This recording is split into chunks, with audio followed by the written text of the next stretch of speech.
Hi, I'm John Maxwell.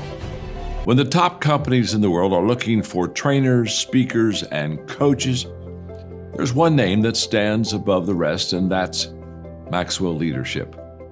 Our certified team members have gotten proven results for companies all over the globe, and our reputation, I'm proud to say, is second to none. Some of our members have risen to the top of their profession, including the one you're going to meet today. I proudly introduce you to my friend Bob Fabian Zinka. Welcome to the Leadership and Success Podcast with your host, Coach BZ, where we help you lead with purpose and succeed with impact. If you're ready to grow into the kind of leader others want to follow, this podcast is for you. If you're determined to elevate your success and leave a lasting legacy, this podcast is for you. As my mentor, Dr. John C. Maxwell reminds us, everything rises and falls on leadership. Our goal is simple: to inspire you, challenge you, and equip you with insights that can transform the trajectory of your leadership journey. Welcome aboard to another episode of the Leadership and Success Podcast with Coach BZ.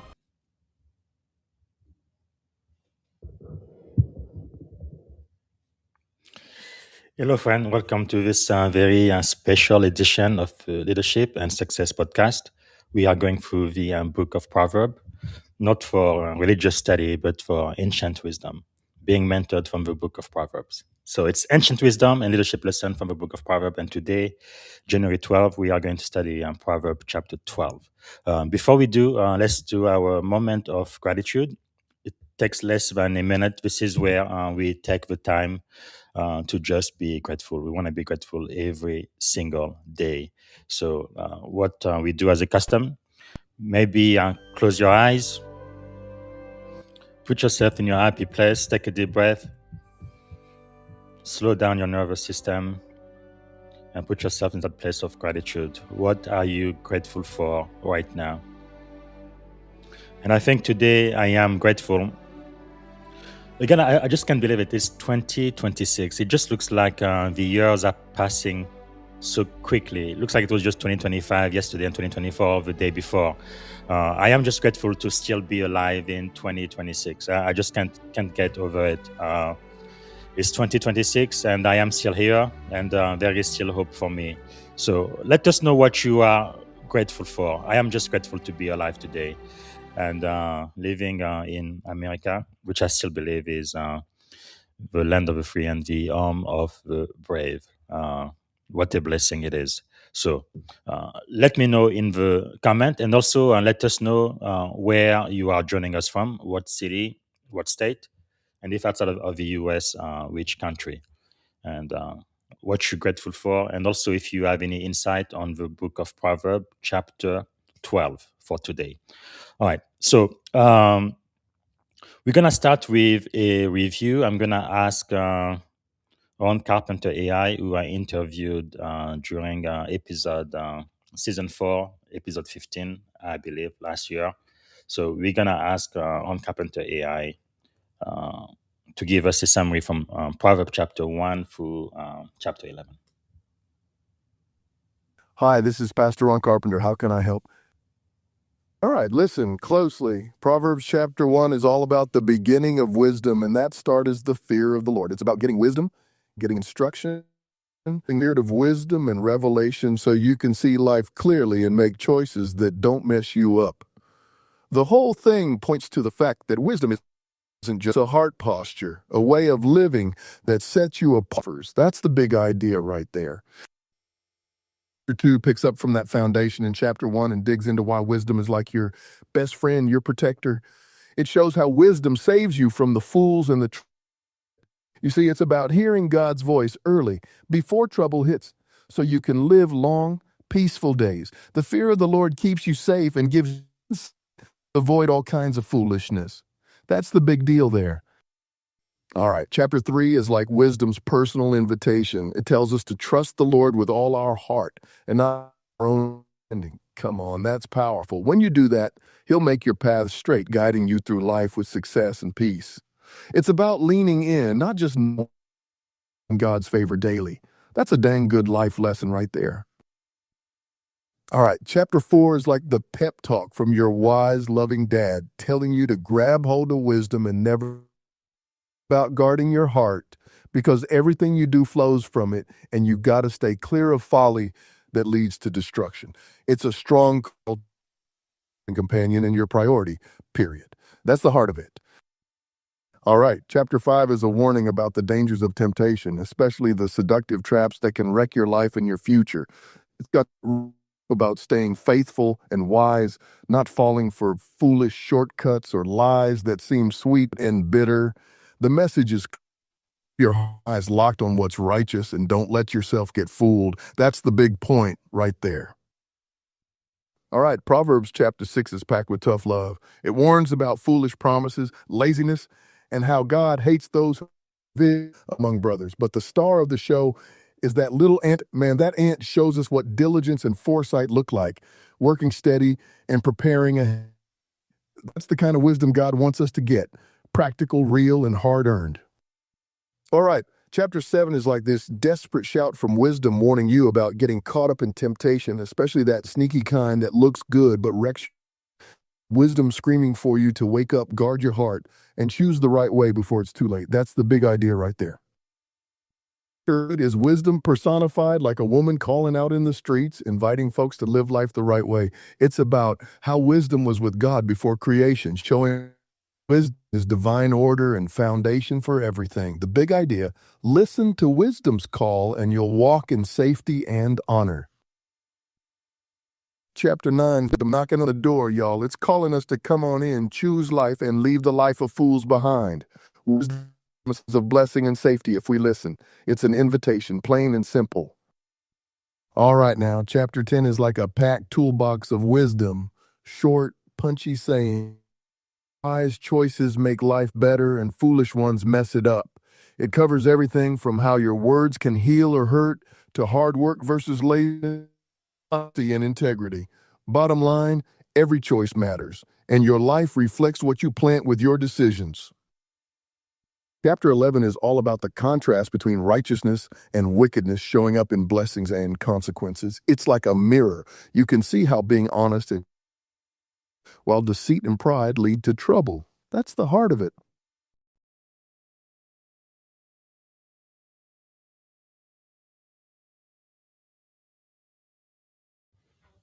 All right, so that's the review from Proverbs chapter 1 through chapter 11, which is what we studied yesterday. Again, you can find all of those episodes if you've missed any on any one of your favorite podcast platform, from Apple Podcast to Spotify or whatever you listen to your favorite, and also on LinkedIn and YouTube. All right, so today we are going to start with chapter 12. Before I do, let me review very quickly the 7 lessons we talked about yesterday from chapter 11. Lesson number 1 yesterday, we talked about, from chapter 11. Okay, our first lesson yesterday was integrity is the leader's measuring stick. That was verse 1, chapter 11, verse 1. So integrity is not situational, it is foundational. So leaders are constantly weighed by how fairly they make decisions, allocate resources, and treat people. So small ethical shortcut will eventually distort the entire system. So that was lesson number 1. Integrity is the leader's measuring stick. And then lesson number 2 was pride is a silent leadership killer. That was verse 2. So pride will isolate leaders from feedback and blind them to risk. Humility, by contrast, invites learning, correction, and growth. So again, pride is a silent leadership killer. Lesson number 3, character will sustain leaders under pressure. That's verse 3.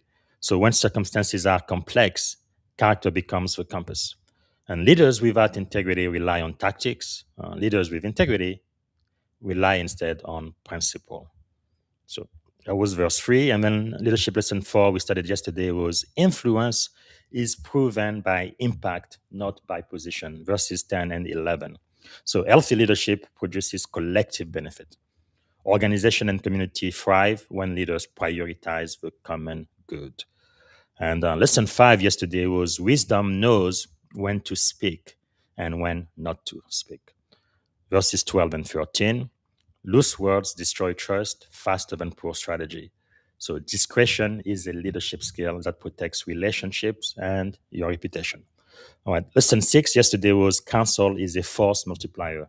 Verse 14, isolation is dangerous at every level of leadership, whereas wise leaders surround themselves with diverse, courageous advisors. And finally, lesson 7 yesterday for Proverbs chapter 11 was legacy is the final leadership scorecard, verses 24, 25, and 30. And we talked about leaders who give time, credit, opportunity. They create enduring influence. Legacy is formed by what continues to grow after you move on. All right, so today we're going to start Proverbs chapter 12. All right, so for Proverbs chapter 12,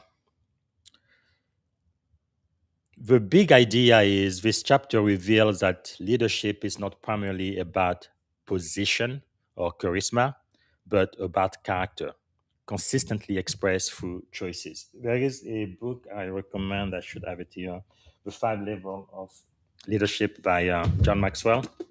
This one, the 5 levels of leadership. It shows that there are 5 levels of leadership, and the lowest level of leadership is positional leadership. That's level 1. It's a great place to visit, but you wouldn't want to live there. That's because people are going to follow you just because of your position, because you are their boss. But that's really not where you want to lead from. Okay. So the chapter contrasts the outcome of wisdom and folly, integrity and deceit, diligence and laziness. I really love the contrast in this chapter. So it shows that leadership credibility is built or broken over time through everyday behavior. So leaders are shaped not by what they claim to value, but by what they actually do, what they practice when no one is watching. So that's a big idea for chapter 12. All right. So the theme that's about character, which reveals leadership before authority ever does.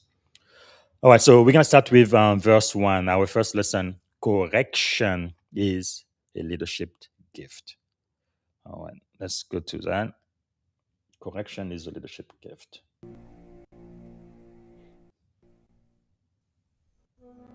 Whoever loves instruction loves knowledge, but he who hates correction is stupid. Those who hate corrections are stupid. That's pretty plain, isn't it? So, as a leader, you really have to learn to love learning.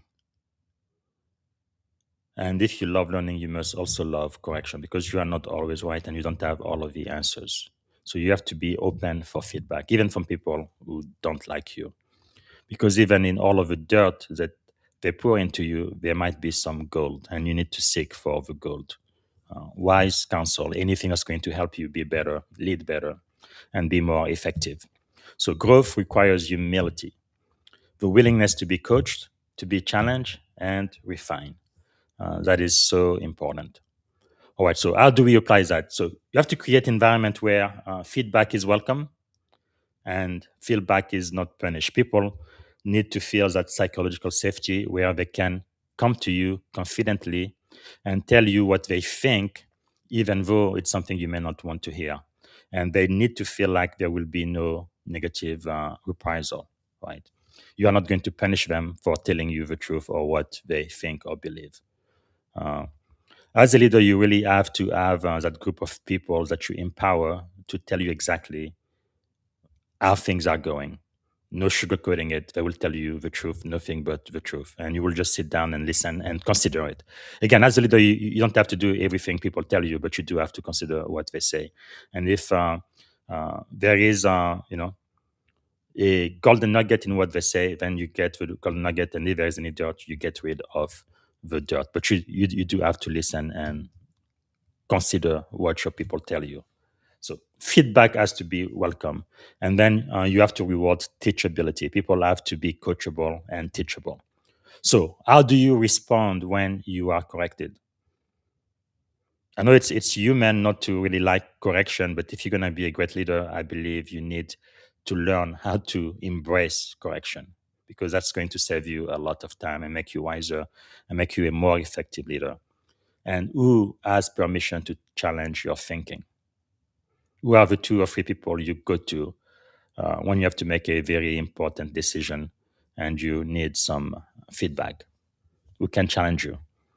So correction doesn't diminish leadership, it deepens it. So that's the anchor reflection. All right, lesson number 2. Character will outlive competence. As we've been talking a lot on this leadership podcast, it's true for the Navy, but it's true for the Army also. The 3 C's of leadership that they teach us is, character, competence, and connection. And according to Proverbs chapter 2 and 3, character will outlive competence. So very important. So let's listen to that, verses 2 and 3. A good man obtains favor from the Lord, but a man of wicked intentions he will condemn. Man is not established by wickedness, but the root of the righteous cannot be moved. The root of the righteous cannot be moved. Character will outlive competence. So skill may open doors, but character will keep those doors open. Wicked shortcut undermine long-term stability. So how do we apply this? Evaluate decision not just by their outcome, but by ethics, doing the right thing. So what anchors your leadership when pressure rises? And are your values visible in our decision? And I think your core values should definitely be visible when you are under pressure, under stress. That's really what reveals yourself and your organization. If you say, hey, our core values, diversity, or whatever your core values are, and when you are under pressure or the political winds in the countries are changing, and all of a sudden, okay, diversity is no longer my core value. Well, that is not being a person or an organization of integrity. If that's who you are, that is who you are. And you have to live out your core values no matter what the pressure or the stress. That is character. All right, so the anchor with reflection is strong roots will sustain leaders through storms. Because the storms will come, but what will sustain you is your character. All right, lesson number 3. Integrity is a strategic advantage, verses 5 and 6.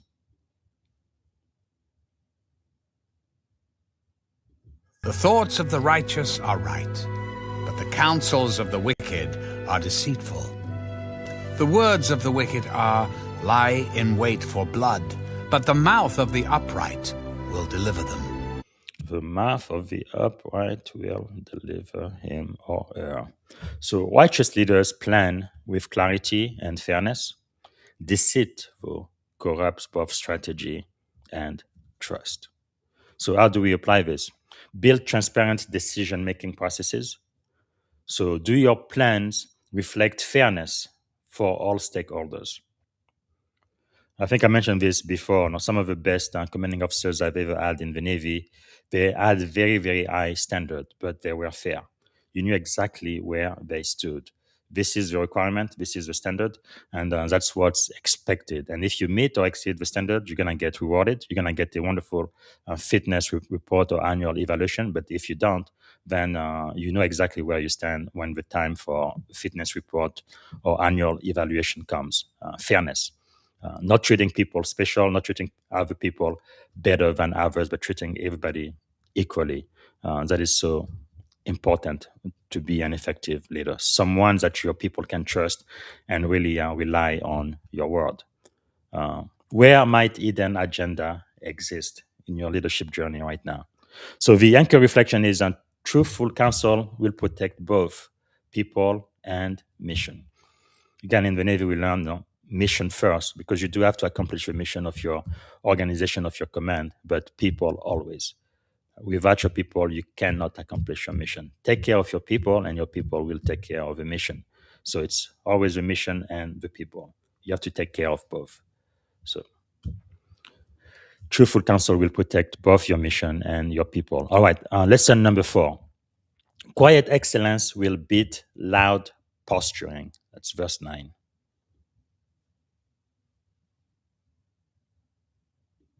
Better is the one who is slighted but has a servant than he who honors himself but lacks bread. So true leadership value substance over status. Humility paired with competence earns respect. So how do you apply this? Focus on delivering result before seeking recognition. So are you more focused on image or impact? Status or substance? How do you measure success? And I think the way you measure success will probably change throughout your journey. The way I measured success 5, 10, 15 years ago is not the same way I measure success today. In different phases of life, that might change. But you really need to be focused again on your impact and not just the image. So the anchor reflection is authentic leaders, they don't need applause to lead well. Whether or not somebody applauds you, it doesn't matter. You are going to lead and you are going to lead well, even when nobody is watching. All right, lesson number 5. Words shape culture. That's verse 18 and 19. Words shape culture.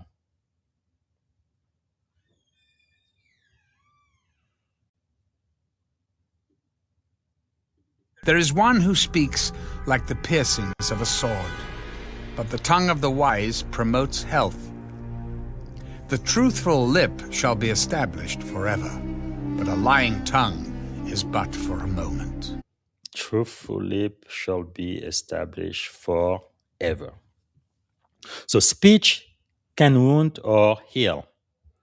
Leaders set emotional and ethical tone through words. Sometimes it's not just what you say, but also how you say it, the tone you use. So how do you practice this? You have to practice disciplined communication, especially when you are under stress. So do your words build safety or fear? And how do you speak when stakes are high? Especially in the military, it's very important that the leaders, the commanding officer, be calm under pressure. When there's chaos everywhere, if you as a leader appear to be calm and really cool under pressure, then everybody who reports to you will have the same attitude. But if you are frazzled and you are emotionally unstable and all of that, then people are going to feel that fear, that anxiety as well. So do your words build safety or do they build fear? All right. The anchor reflection for this lesson is why speech becomes a refuge for others, for the members of your team. So now let's go to lesson number 6. Diligence will earn authority. Okay, we have somebody from, I guess, what's that thing called? From another platform like Twitch. They play games there. Punch the Monkey is saying hi. Most people usually don't really listen to what we are doing here, but I like to acknowledge them when they say hi. Okay, so let's read verses 11 and 24 about diligence earns authority. Let me share my screen.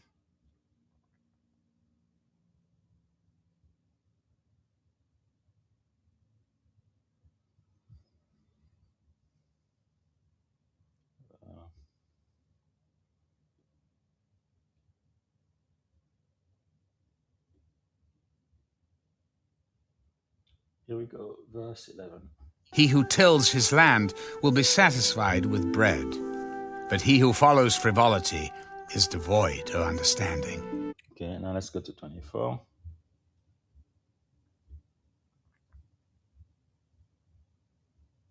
The hand of the diligent will rule, but the lazy man will be put to forced labor. The hand of the diligent will rule.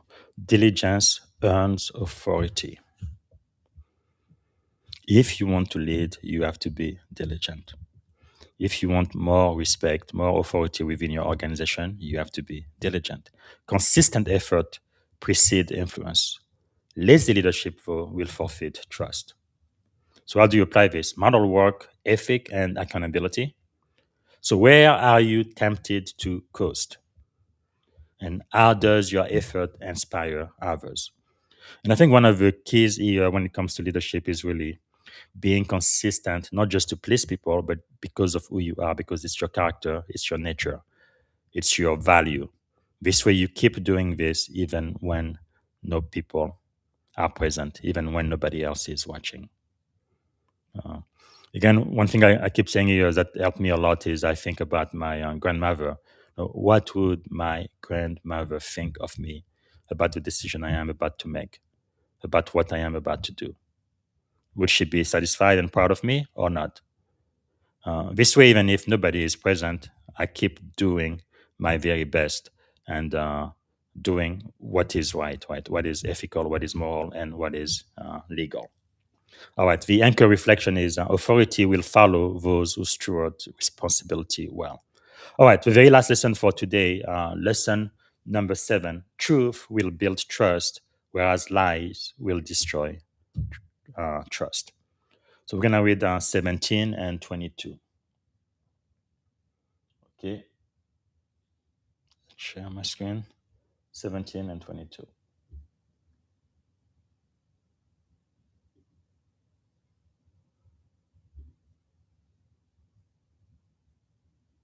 Truth will build He who trust. speaks truth declares righteousness, but a false witness, deceit. He who speaks truth declares righteousness. Now let's go to 22.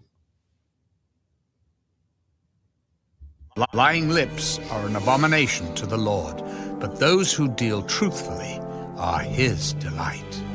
Those who deal truthfully are his delight. So, trust is the currency of leadership. Once spent through deceit, it is hard to recover. I think trust is very hard to build, but once you lose it, it's almost impossible to regain. So, as a leader, you really have to build trust with your team, and that's by being consistent. So, how do you apply this? Commit to truth, even when it's inconvenient. So, are you ever tempted to soften truth for comfort? How do you repair trust when it is broken? Well, the anchor reflection for this last lesson is truth aligns leader with lasting influence. All right, our closing statement today is this chapter 12 reminds us that leadership is forged in the ordinary. How we receive correction, how we speak truth, how we work diligently, and act with integrity consistently every day. So, over time, this daily discipline will determine whether a leader builds trust or erodes it.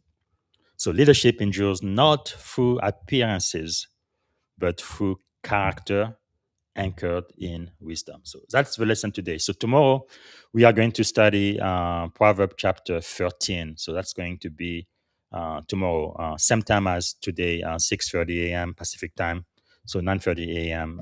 Eastern time. Uh, Again, let us know where you are coming from, what city, what state, or which country, if outside of the US. Let us know what you are grateful for today. And if you have any insight on Proverbs chapter 12 today and tomorrow, chapter 13, let us know in the comment. And also, if you have any feedback on what I shared today. All right, until tomorrow, this is Coach Busy, and I'm going to remind you that on Wednesday, day after tomorrow, I will have the great pleasure and privilege of speaking to Commander Erica Dobbs. Like me, she joined the Navy as a seaman recruit, which is the lowest rank in the military, and she ended up being a commander, which is on top 4% of the U.S. Navy. And we're going to be talking about going from seaman recruit to Navy commander, and she's now a tech CEO. It's just amazing her journey, and we can learn so much from it. And on Wednesday, I will also be speaking to Lisa Fenn. She's a mentoring architect, best-selling author of The Mentor's Guide, and also Bridging Differences for a Better Mentoring. She also has a TEDx talk about mentorship and connection. You have to listen to it, and Lisa will be here on Wednesday. All right. Thank you so much for watching the special edition of the Leadership and Success podcast, and I will see you tomorrow. Have a wonderful day. Thank you for tuning in to the Leadership and Success Podcast with your host, Coach BZ. If today's episode added value to your leadership journey, be sure to subscribe, share, and join us again for more wisdom nuggets on how to lead better and achieve greater success. Remember, leadership is the most critical skill of our time. The world will always need leaders to inspire others, drive innovation, and execute meaningful strategy. So why not count yourself among the bold leaders shaping the 21st century? Until next time, stay inspired, stay committed, and keep leading with excellence.